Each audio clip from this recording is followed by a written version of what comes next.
পুৰণি নিয়মৰ দিনতকৈ নতুন নিয়মৰ দিনত পবিত্ৰ আত্মাৰ পৰিচৰ্যাৰ ডাঙৰ পাৰ্থক্য এটা কি?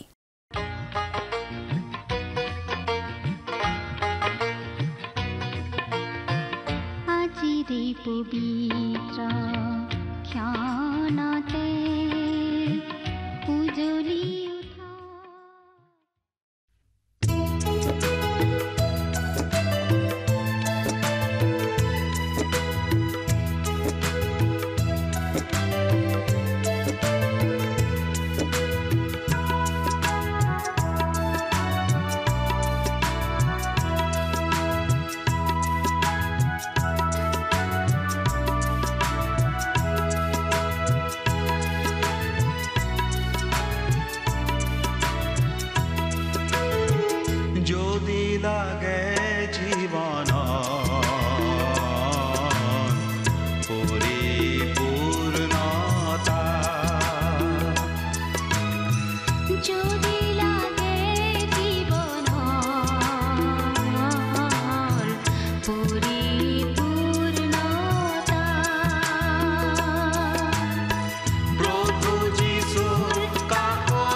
নমস্কাৰ আমাৰ ভক্তিবচন অনুষ্ঠানলৈ আপোনাক স্বাগতম জনাইছো খ্ৰীষ্টীয় বিশ্বাসী লোকসকলৰ বাবে বিশেষভাৱে প্ৰস্তুত কৰা এই ভক্তিবচন অনুষ্ঠানটো হৈছে বাইবেল অধ্যয়নৰ ধাৰাবাহিক অসমীয়া অনুষ্ঠান মাজে মাজে পুৰণি নিয়মৰ পৰা আৰু মাজে মাজে নতুন নিয়মৰ পৰা একোখন পুস্তক অধ্যয়নৰ বাবে লৈ বাইবেলৰ গোটেই ৬৬খন পুস্তকৰে ইয়াত অধ্যয়ন কৰা হ'ব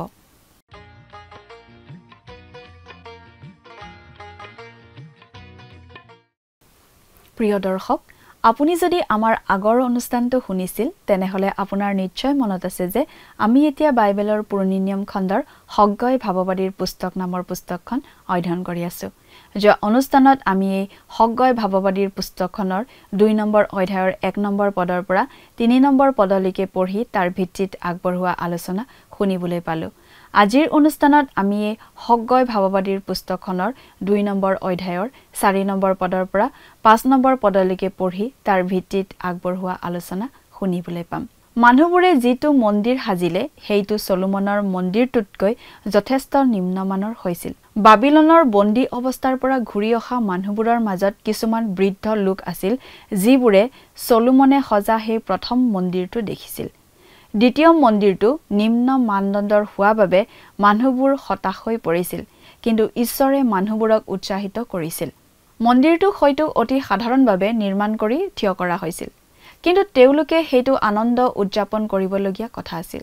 কিন্তু মন্দিৰটোৰ ভেটি স্থাপন কৰাৰ সময়ত প্ৰাচীন লোকসকলৰ বহুতো পুৰোহিত আৰু লেবিয়া আৰু পিতৃসকলৰ প্ৰধানসকলে ডাঙৰকৈ কান্দিলে, কাৰণ সেই লোকসকলে আগৰ মন্দিৰটো দেখিছিল। আনহাতে বহুতে আনন্দত উচ্চস্বৰে চিঞৰিলে। আনন্দৰ চিঞৰৰ কোলাহল আৰু আন লোকসকলৰ কান্দোনৰ কোলাহল এক হৈ পৰিছিল। আনন্দৰ সকলো চিঞৰৰ মাজত পুৰণি লোকসকলৰ হতাশাই মন্দিৰটো পুনৰ নিৰ্মাণৰ উদ্যম নিস্তেজ কৰি পেলালে। সগয়ে অশেষ চেষ্টা কৰি মানুহবোৰৰ মাজত সৃষ্টি কৰা উৎসাহৰ ওপৰত এই হতাশাই চেঁচা পানী ঢালি দিলে বুলি ক'ব পাৰি। কিন্তু মানুহবোৰক সগয়ৰ যোগেৰে ঈশ্বৰে উদগনি দিছে। ঈশ্বৰে 3 বাৰ কৈছে শক্তিশালী হ'বলৈ, বলৱান হ'বলৈ। তেওঁ কয় শাসকসকলক শক্তিশালী হ'বলৈ। তেওঁ ধৰ্মীয় নেতাসকলকো শক্তিশালী হ'বলৈ কৈছে। আৰু তাৰ পিছত যেতিয়া তেওঁ লোকসকলৰ লগত কথা কয়, তেতিয়া তেওঁলোকৰ বাবে তেওঁৰ একেই কথা, শক্তিশালী হোৱা, বলৱান হোৱা। সেইটো অতি সহজ বাৰ্তা, কিন্তু ই অতি গুৰুত্বপূৰ্ণ। আমি আজি এখন মন্দ জগতত বাস কৰি আছো। আমাৰ উৎসাহ ক'ৰ পৰা আহিব বুলি আমি কেতিয়াবা চিন্তা কৰোঁ, কিন্তু বাইবেলত আমাক প্ৰভুত আৰু তেওঁৰ শক্তিত শক্তিশালী হ'বলৈ কোৱা হৈছে। আমি স্বীকাৰ কৰিব লাগে যে আমি একো কৰিব নোৱাৰো, কিন্তু ঈশ্বৰে কৰিব পাৰে। প্ৰিয় দৰ্শক, কথাবোৰ অধিক বহলাই চাবলৈ আহকচোন। এতিয়া আমি মূল আলোচনাটোৰ মাজলৈ আগবাঢ়ি যাওঁ। আমাৰ পৰম পবিত্ৰ প্ৰভু যীশুখ্ৰীষ্টৰ নামত নমস্কাৰ প্ৰিয় শ্ৰোতা। আশা কৰোঁ মহান পিতা পৰমেশ্বৰৰ মহান অনুগ্ৰহত আপুনি ভালে কুশলে আছে। আমি বাৰু বাইবেলৰ এতিয়া কোনখন পুস্তকৰ অধ্যয়ন চলাই আছোঁ আপোনাৰ মনত আছেনে? আমি আজি কিছুদিন ধৰি বাইবেলৰ পুৰণি নিয়ম খণ্ডৰ সগয় ভাৱবাদীৰ পুস্তক নামৰ পুস্তকখন অধ্যয়ন কৰি আছোঁ, নহয়নে বাৰু? আমি চমুকৈ সগয় বুলিয়েই কওঁ। যোৱা অনুষ্ঠানত আমি এই সগয় ভাৱবাদীৰ পুস্তকৰ 2 নম্বৰ অধ্যায়ৰ 1 নম্বৰ পদৰ পৰা 3 নম্বৰ পদলৈকে পঢ়ি আমাৰ আলোচনা আগবঢ়াইছিলোঁ। আপুনি শুনিছিল নে বাৰু? আজিৰ অনুষ্ঠানত আমি সগয় ভাৱবাদীৰ পুস্তকৰ 2 নম্বৰ অধ্যায়ৰ 4 নম্বৰ পদৰ পৰা আমাৰ আলোচনা আৰম্ভ কৰিব খুজিছোঁ। অনুগ্ৰহ কৰি আপোনাৰ বাইবেলখন মেলি লওকচোন। প্ৰিয় শ্ৰোতা, বাবিল দেশৰ পৰা মুকলি হৈ অহা ইছৰাইলীয় লোকবিলাকে জেৰুচালেমৰ মন্দিৰটো নিৰ্মাণ কৰিবলৈ আৰম্ভ কৰিছিল। কিন্তু কিছুমান মানুহে আগৰ চলোমন ৰজাই সজা মন্দিৰটোৰ তুলনাত সেই নতুনকৈ সজা মন্দিৰটো একোৱেই নহয় বুলি কোৱাত মানুহবিলাক হতাশ হৈ পৰিছিল। তেতিয়া ঈশ্বৰে কি কৰিলে বাৰু? আমি বাইবেলৰ পৰা চাওঁ। সগয় ভাৱবাদীৰ পুস্তক 2 নম্বৰ অধ্যায়ৰ 4 নম্বৰ পদটো পঢ়ি দিম। যদিহে লগত বাইবেল আছে অনুগ্ৰহ কৰি চাই যাব, আৰু যদিহে লগত বাইবেল নাই অনুগ্ৰহ কৰি মন দি শুনিব। সগয় 2 নম্বৰ অধ্যায়ৰ 4 নম্বৰ পদ। কিন্তু জিহুৱাই কৈছে, হে জৰুব্বাবিল, তুমি বলৱান হোৱা। জিহুচাদকৰ পুত্ৰ, হে জিহুচোৱা প্ৰধান পুৰোহিত, তুমি বলৱান হোৱা। আৰু জিহুৱাই কৈছে, হে দেশৰ আটাই লোকবিলাক, তোমালোক বলৱান হোৱা আৰু কাৰ্য কৰা, কিয়নো বাহিনীবিলাকৰ জিহুৱাই কৈছে। ঈশ্বৰে ইয়াত যিটো প্ৰত্যাহ্বান দিছে, এই প্ৰত্যাহ্বানটো 2 ধৰণৰ। তেওঁ প্ৰথমতে কৈছে বলৱান হোৱা, আৰু 3 বাৰ ঈশ্বৰে বলৱান হোৱা বুলি কৈছে। তেওঁ ৰাজনৈতিক শাসক জৰুব্বাবিলক বলৱান হ'বলৈ কৈছে। তেওঁ ধৰ্মীয় নেতা জিহুচোৱাকো বলৱান হ'বলৈ কৈছে। আৰু তাৰ পাছত যেতিয়া তেওঁ সাধাৰণ মানুহখিনিক কৈছে, তেওঁৰ নতুন কিবা ক'বলগীয়া আছেনে? নাই। একে কথাই তেওঁ কৈছে বলৱান হোৱা। এইটো দেখাত অতি সৰল কিন্তু অতি প্ৰয়োজনীয় কথা। প্ৰিয় শ্ৰোতা, আমি এখন ডাঙৰ মন্দ জগতত আজি বাস কৰি আছোঁ। আমিনো উৎসাহ ক'ৰ পৰা পাব পাৰোঁ? অনেক ঠাইত ঈশ্বৰৰ কাম হৈ আছে যদিও খুব কম পৰিমাণত আৰু দেখাত অতি নগণ্য যেনহে আমাৰ লাগে। সমস্যাটোৰ সমাধান ক'ত? তাৰ সমাধান ঈশ্বৰে আমাক এনেদৰে দিছে। শেষতে প্ৰভূত আৰু তেওঁৰ শক্তিৰ পৰাক্ৰমত বলৱন্ত হোৱা। ইফিচিয়া 6 নম্বৰ অধ্যায়ৰ 10 নম্বৰ পদ। আমি এই কথাটো বুজি পাব লাগিব যে আমি একো কৰিব নোৱাৰোঁ, কিন্তু ঈশ্বৰে বহু কিবা কিবি কৰিব পাৰে। প্ৰভূত বলৱান হোৱা, এইটো নিশ্চয় অতি সুন্দৰ কথা, অতি গুৰুত্বপূৰ্ণ কথা, নহয়নে বাৰু? আকৌ ইব্ৰী পুস্তকৰ 11 নম্বৰ অধ্যায়ৰ 34 নম্বৰ পদত এই বুলি লিখা হৈছে, তৰোৱালৰ মুখৰ পৰা হাত সাৰিলে, দুৰ্বলতাৰ পৰাও বলৱন্ত হ'ল, যুদ্ধত পৰাক্ৰমী হ'ল, অন্য জাতীয়বিলাকৰ সৈন্যবোৰক হৰুৱালে। ঈশ্বৰত বিশ্বাস কৰাসকলে এনে কৰিব পাৰিছিল। ঈশ্বৰে জগতৰ দুৰ্বল সকলোকেই বাছি লয় বুলি জানো কোৱা নাই? ঈশ্বৰে সুন্দৰ সুন্দৰ ডাঙৰ অট্টালিকা বাছি নলয়। তেওঁ ওপৰত ওখ ওখ ষ্টিপুল থকা প্ৰাসাদোপম ঘৰবোৰ বাছি নলয়। তেনেকুৱা ঠাইবোৰত বিশেষ একো ডাঙৰ ঘটনা আজি ঘটি থকা নাই। কিন্তু নগৰৰ উপকণ্ঠ অঞ্চলবোৰতহে ঈশ্বৰৰ আচৰিত আচৰিত কাৰ্য ঘটি থকা আমি দেখিবলৈ শুনিবলৈ পাই থাকোঁ।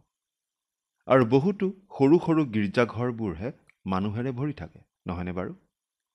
আমি এই কথা ক'ব পাৰোঁ কাৰণ আমি সৰু ডাঙৰ বহুতো ঠাই ঘূৰি ফুৰাৰ অভিজ্ঞতা আছে আৰু চুকে কোণে ক'ত কি ঘটি আছে সেইবোৰ জনাৰ সুবিধাও আমি পাওঁ। এবাৰ এজন মানুহে পশ্চিমীয়া দেশ এখনৰ অতি বিখ্যাত গীৰ্জাঘৰ এটা চাবলৈ গৈছিল। এসময়ত সেই গীৰ্জাঘৰটোত সপ্তাহত 3 বাৰকৈ উপাসনা গীৰ্জা চলিছিল আৰু কেইবা হাজাৰো মানুহ তাত বহিছিল। কিন্তু সেই মানুহজনে দেওবাৰে সন্ধিয়া যেতিয়া সেই গীৰ্জাঘৰলৈ গৈছিল, তেতিয়া 200তকৈ বেছি মানুহ তাত নাছিল। সেই প্ৰকাণ্ড চালে চকুৰোৱা অট্টালিকাৰ নিচিনা গীৰ্জাঘৰটো আগৰ নিচিনা শক্তিশালী হৈ থকা আৰু নাছিল।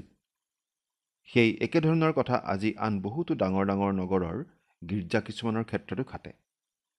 ডাঙৰ ডাঙৰ গীৰ্জাঘৰ, সুন্দৰ সুন্দৰ বহা আসন, কিন্তু প্ৰায় খালী। আনহাতে আমি কিছুমান সৰু সৰু ঠাইৰ গীৰ্জাঘৰো দেখিছোঁ, পিছপৰা গাঁও অঞ্চলৰ গীৰ্জাঘৰো দেখিছোঁ, আৰু তেনেকুৱা গীৰ্জাঘৰ মানুহেৰে ঠাহ খাই থকাও আমি দেখিছোঁ। অৰ্থাৎ আমি এইটোৱে ক'ব খুজিছোঁ যে গীৰ্জাঘৰটো কিমান ডাঙৰ বা কিমান ধুনীয়া সেইটো আচল কথা নহয়। ঈশ্বৰে সেইটোলৈ নাচায়। প্ৰিয় শ্ৰোতা, আজি আমি প্ৰভূত শক্তিশালী হ'ব লাগিব।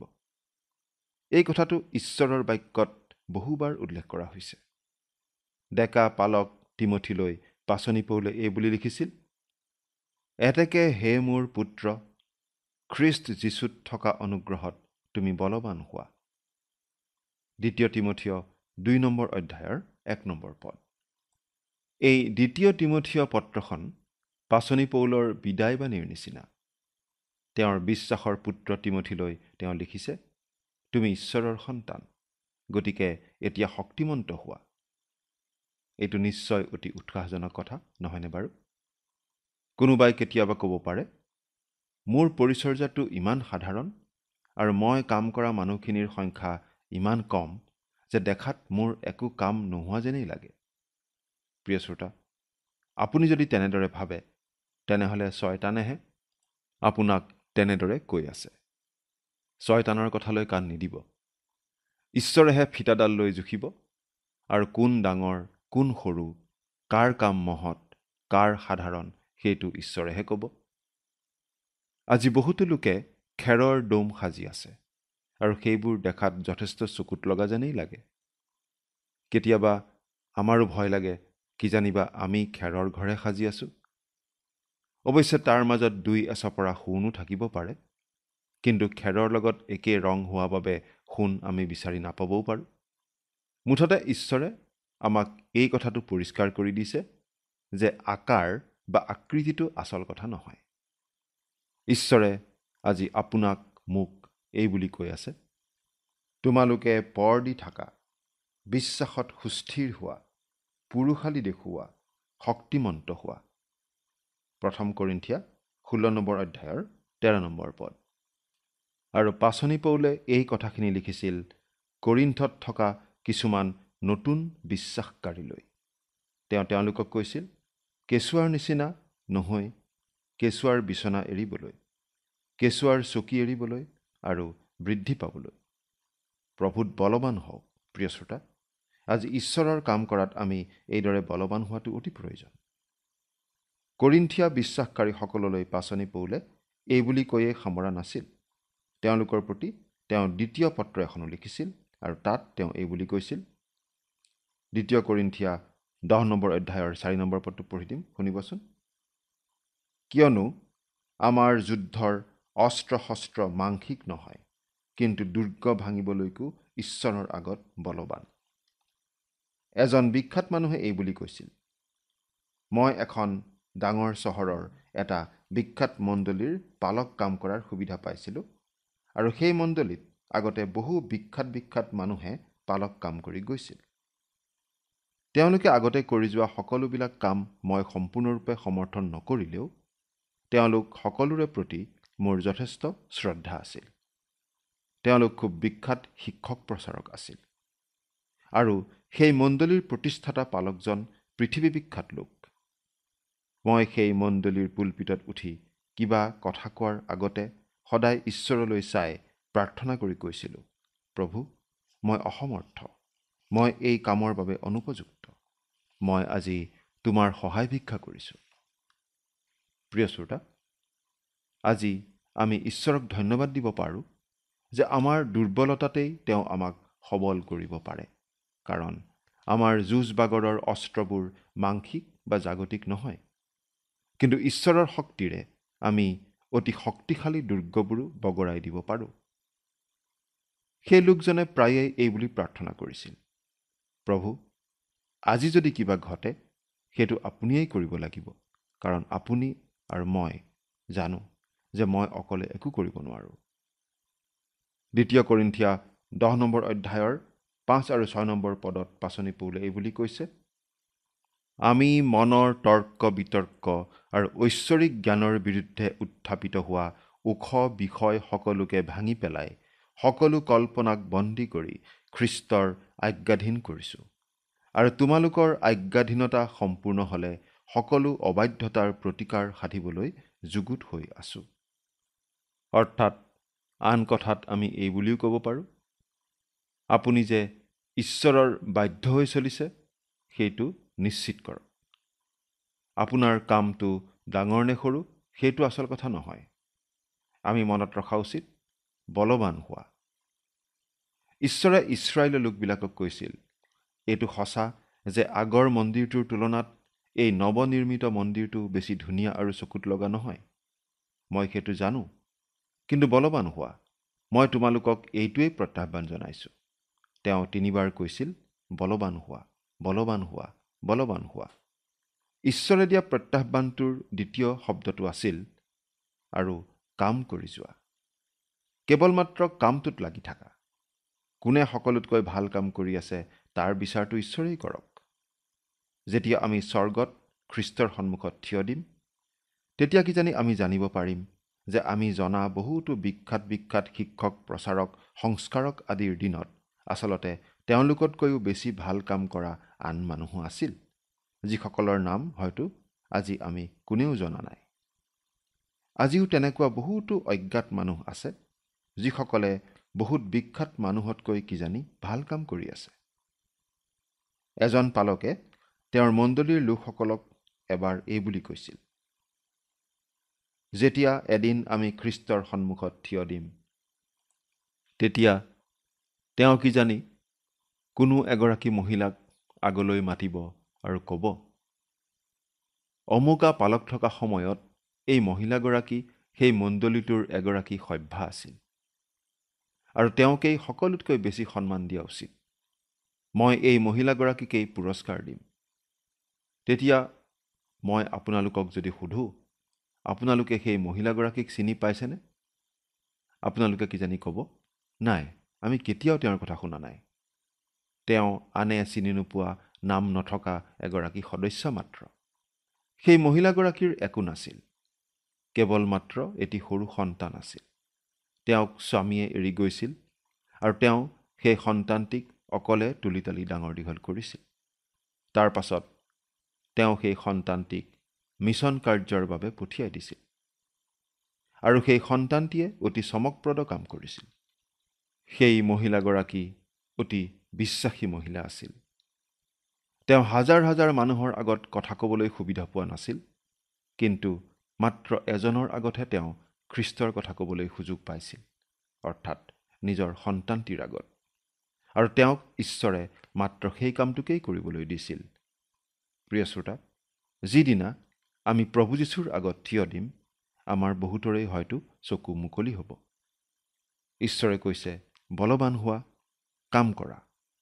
ঈশ্বৰে আমাক যি কৰিবলৈ দিছে তাতেই সম্পূৰ্ণ মন দি বিশ্বস্ততাৰে কাম কৰি যাব লাগে, নহয়নে বাৰু? আৰু ইয়াত আমি পাইছোঁ ঈশ্বৰৰ মনোমোহা আশ্বাসবাণী। কিয়নো বাহিনীবিলাকৰ জিহুৱাই কৈছে, মই তোমালোকৰ সংগত আছোঁ। আচলতে চলোমন ৰজাই সজা সেই মন্দিৰটো ধ্বংস হোৱাৰ আগতেই সেই মন্দিৰটোৰ পৰা ঈশ্বৰৰ চাকিনা গৌৰৱ, অৰ্থাৎ ঈশ্বৰৰ উপস্থিতি আঁতৰি গৈছিল। আমি ভাবোঁ মনচী ৰজা হোৱাৰ দিনতেই সেই চাকিনা গৌৰৱ সেই মন্দিৰৰ পৰা আঁতৰি গৈছিল। মনচী এনে কু আচৰণ কৰা মন্দ ৰজা আছিল যে তেওঁৰ দিনত ইছৰাইল জাতি ইমান অধঃপতিত হৈছিল যে আগতে কেতিয়াও ইমান তললৈ নমা নাছিল। যদিহে তেওঁৰ দিনত চাকিনা গৌৰৱ আঁতৰি যোৱা নাছিল, আন কোন সময়ত আঁতৰি যাব পাৰে আমি অনুমান কৰিব নোৱাৰোঁ। আমি যিমান দূৰ বুজি পাওঁ, ইনাচেক মহিমা অৰ্থাৎ ঈশ্বৰৰ দৃশ্যমান উপস্থিতিয়ে সেই মন্দিৰ পৰিত্যাগ কৰিছিল বাবিলনীয়াবিলাকে মন্দিৰটো ধ্বংস কৰাৰ প্ৰায় 125 বছৰ আগতে। গতিকে হগ্গয়ৰ দিনৰ যি বৃদ্ধ লোকসকলে চলোমন ৰজাৰ সেই সুন্দৰ মন্দিৰটো দেখা বুলি গৌৰৱ কৰিছিল, তেওঁলোকে আচলতে সেই মন্দিৰটোৰ বাহ্যিক সৌন্দৰ্যটোহে দেখিছিল। চাকিনা গৌৰৱ তাৰ বহুদিন আগতেই সেই মন্দিৰৰ পৰা আঁতৰি গৈছিল। এই বিষয়ে সন্দেহ নাই যে চলোমনৰ মন্দিৰটো দেখাত অতি সুন্দৰ আছিল। সেই ঠাইত এতিয়া এটা আন ধৰ্মীয় উপাসনা গৃহ আছে আৰু তাত এটা সোণৰ সৌধ আছে। সেইটো দূৰৰ পৰা চালে একেবাৰে ৰ'দত চিকমিকাই থাকে। চলোমনৰ দ্বাৰা নিৰ্মিত মন্দিৰটো নিশ্চয় তাতকৈও চালে চকুৰোৱা আছিল। চাৰিওপিনে সোণৰ পতা লগোৱা অতি চমকপ্ৰদ মন্দিৰ আছিল। গতিকে হগ্গয়ৰ দিনত সাজিব ধৰা সেই মন্দিৰটো তাৰ লগত তুলনাই নহয়। কিন্তু ঈশ্বৰে চলোমনৰ মন্দিৰ, জৰুব্বাবিলৰ দ্বাৰা নিৰ্মিত সেই মন্দিৰ আৰু তাৰ পাছত হেৰোদ ৰজাই সজোৱা মন্দিৰ একেটা দৃষ্টিৰেই চায় আৰু একেটা মন্দিৰ বুলিয়েই ধৰে। তিনিটা মন্দিৰ বুলি ঈশ্বৰে নাচায়। আৰু এই মন্দিৰলৈকে প্ৰভু যীশুখ্ৰীষ্ট আহিব, কাৰণ খ্ৰীষ্টই আচলতে সেই চাকিনা গৌৰৱ। তেওঁ মাংস ৰূপত প্ৰকাশ হোৱা ঈশ্বৰ। পাচনি জোহনে কৈছিল, আমি তেওঁৰ গৌৰৱ দেখিলোঁ, তেওঁৰ মহিমা দেখিলোঁ। সেই গৌৰৱ মানৱ মাংসৰ আৱৰণত আছিল। আৰু প্ৰভু যীশু সেই মন্দিৰত সোমাইছিল এবাৰ নহয়, কেইবাবাৰো। গতিকে ঈশ্বৰে হগ্গয় ভাৱবাদীৰ দিনৰ সেই হতাশ নিৰ্মাণকৰ্তাবিলাকক কৈছে, হয়, তোমালোকে নিৰ্মাণ কৰি থকা এই সাধাৰণ ঘৰটো একোৱেই নহয়, কিন্তু মই তোমালোকৰ সংগত আছোঁ। প্ৰিয় শ্ৰোতা, এটা প্ৰকাণ্ড চকুত লগা ঘৰ থাকিও তাত ঈশ্বৰৰ কোনো উপস্থিতি নথকাতকৈ সাধাৰণ ঘৰ এটা হ'লেও যথেষ্ট, তাত যদি ঈশ্বৰৰ উপস্থিতি থাকে, নহয়নে? ঠিক একেদৰে আজি আমাৰ ডাঙৰ ডাঙৰ গীৰ্জাঘৰ থাকিও লাভ নাই যদিহে সেইবোৰ খালী থাকে। কিন্তু সাধাৰণ গীৰ্জাঘৰ এটাও ভাল যদিহে মানুহেৰে ভৰি থাকে আৰু যদিহে তাত কোনো বিশ্বস্ত পালকে প্ৰকৃত অৰ্থত ঈশ্বৰৰ বাক্য বিলাই থাকে, নহয়নে বাৰু? প্ৰিয় শ্ৰোতা, কোনটো আচল নহয়, কোনটো প্ৰয়োজনীয় নহয়, সেই বিষয়ে আমি ভালদৰে বুজি পোৱা উচিত। কোনটোত ঈশ্বৰৰ আশীৰ্বাদ আছে, কোনটোত নাই, আমি ভালদৰে জনা উচিত। আহক এতিয়া 5 নম্বৰ পদটো চাওঁ। ইয়াত এনেদৰে লিখা আছে, তোমালোক মিছৰৰ পৰা ওলাই অহা কালত তোমালোকৰ লগত মই স্থিৰ কৰা নিয়মৰ দৰে মই তোমালোকৰ লগত আছো আৰু মোৰ আত্মাই তোমালোকৰ মাজত অৱস্থিতি কৰিছে। তোমালোকে ভয় নকৰিবা। যদিও নতুন গৃহটো বেছি চকুত লগা নহয়, কিন্তু ঈশ্বৰে কৈছে, মই তোমালোকৰ লগত আছো। সেইটো ঈশ্বৰৰ উপস্থিতিবিহীন চকুত লগা চলোমনৰ মন্দিৰতকৈ নিশ্চয় বহুগুণে ভাল, নহয়নে বাৰু? ইয়াতেই আচলতে আমি পুৰণি নিয়মৰ দিনত পবিত্ৰ আত্মাৰ পৰিচৰ্যা আৰু নতুন নিয়মৰ দিনৰ পবিত্ৰ আত্মাৰ পৰিচৰ্যাৰ মাজত থকা পাৰ্থক্যটোও দেখা পাওঁ। সেই সময়ত পবিত্ৰ আত্মা আছিল মানুহবিলাকৰ মাজত, কিন্তু আজিকালি পবিত্ৰ আত্মা থাকে খ্ৰীষ্টীয় বিশ্বাসীজনত। তেওঁ নিজৰ অৱস্থান নিশ্চিতভাৱে সলনি কৰিছে। আজি খ্ৰীষ্টীয় বিশ্বাসী হিচাপে আমাৰ এইটো এটা ডাঙৰ সুবিধা, কিয়নো আমাত প্ৰতিজন খ্ৰীষ্টীয় বিশ্বাসীত পবিত্ৰ আত্মা থাকে। যেতিয়াই কোনো এজন লোকে খ্ৰীষ্টক নিজৰ ত্ৰাণকৰ্তা আৰু প্ৰভু বুলি গ্ৰহণ কৰে, তেওঁ পবিত্ৰ আত্মাৰ যোগেৰে নতুন জন্ম লাভ কৰে আৰু তেওঁত পবিত্ৰ আত্মাই স্থিতি লয়। হগগয়ৰ দিনৰ সেই হতাশ লোকসকলক ঈশ্বৰে কৈছিল, ভয় নকৰিবা। যদি সেই সময়ত তেওঁলোকৰ ভয় কৰিব লগা একো নাছিল, আজি খ্ৰীষ্টীয় বিশ্বাসীজনেও ঈশ্বৰৰ সন্তান হিচাপে ভয় কৰাৰ কোনো কাৰণ নাই, নহয়নে বাৰু? প্ৰিয় শ্ৰোতা, আপুনি বাৰু প্ৰভু যীশুখ্ৰীষ্টক আপোনাৰ জীৱনৰ ত্ৰাণকৰ্তা বুলি গ্ৰহণ কৰিছেনে? যদিহে গ্ৰহণ কৰিছে, তেনেহ'লে আপোনাৰ লগত অনবৰতেই যে ঈশ্বৰৰ উপস্থিতি আছে, সেই কথা বাৰু অনুভৱ কৰি চলিছেনে? আপোনাৰ যে একো ভয় নাই, সেই কথাটো বাৰু আপুনি মনত ৰাখিছেনে? চিন্তা কৰি চাওকচোন। ঈশ্বৰে আপোনাক আশীৰ্বাদ কৰক। আমেন।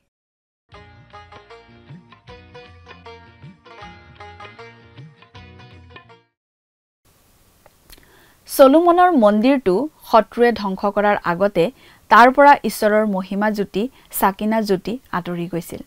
জাকজমকীয়া মন্দিৰটোহে আছিল, কিন্তু তাত ঈশ্বৰৰ উপস্থিতি নাছিল। যদিও নতুনকৈ সজা মন্দিৰটো বেছি ডাঙৰ আৰু আকৰ্ষণীয় আছিল, তথাপিও ঈশ্বৰে কৈছে, মোৰ আত্মা তোমালোকৰ মাজত আছে বুলি। গতিকে ঈশ্বৰৰ সান্নিধ্যহীন অতি অলংকৃত চলোমনৰ মন্দিৰটোতকৈ নতুন দেখাত সাধাৰণ মন্দিৰটো বহুত ভাল আছিল। ইয়াৰ দ্বাৰা পুৰণি নিয়ম আৰু নতুন নিয়মৰ সময়ত পবিত্ৰ আত্মাৰ পৰিচৰ্যাৰ মাজৰ পাৰ্থক্য প্ৰকাশ পায়। আগতে তেওঁ লোকসকলৰ মাজত আছিল, আমাৰ দিনত তেওঁ বিশ্বাসীসকলত নিবাস কৰি আছে। তেওঁ নিশ্চয়কৈ স্থিতি সলনি কৰিছে।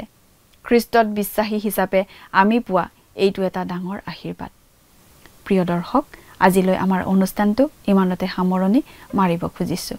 পৰৱৰ্তী অনুষ্ঠানত আপোনালোকক পুনৰ লগ পোৱাৰ আশা ৰাখিছোঁ। সামৰণি মৰাৰ আগতে আহকচোন আমি খন্তেক প্ৰাৰ্থনাত মূৰ দুৱাওঁ। স্বৰ্গত থকা অতি মৰমীয়াল দয়ালু পিতৃ ঈশ্বৰ, প্ৰভু তোমাক ধন্যবাদ দিছোঁ।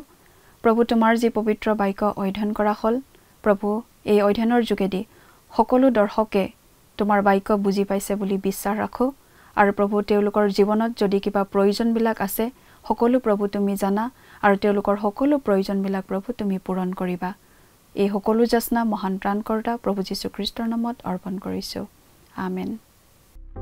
প্ৰিয় দৰ্শক, যোৱা অনুষ্ঠানৰ প্ৰশ্নটোৰ শুদ্ধ উত্তৰটো হৈছে এনচাৰ অপশ্যন চি, বৃদ্ধ। আজিৰ অনুষ্ঠানৰ ওপৰত আধাৰিত প্ৰশ্নটো হৈছে, কোনগৰাকী নেতাৰ দ্বাৰা ঈশ্বৰৰ মন্দিৰ নিৰ্মাণ কাৰ্য হোৱা নাই? Option A Solomon, option B Zerubbabel, option C Saul, option D Herod.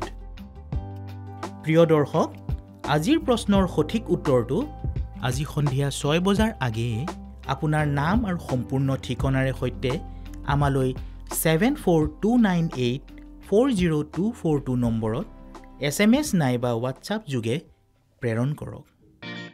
প্ৰিয় দৰ্শক, আপুনি যদি আমাৰ এই অনুষ্ঠানৰ যোগেদি আশীৰ্বাদপ্ৰাপ্ত হৈছে আৰু আমাৰ লগত কথা পাতিবলৈ বিচাৰিছে বা আপোনাক প্ৰাৰ্থনাৰ সহায়ো পৰামৰ্শ লাগে, তেন্তে আমালৈ 7429840242 এই নম্বৰত পোনপটীয়াকৈ ফোন কৰিব পাৰিব। ধন্যবাদ।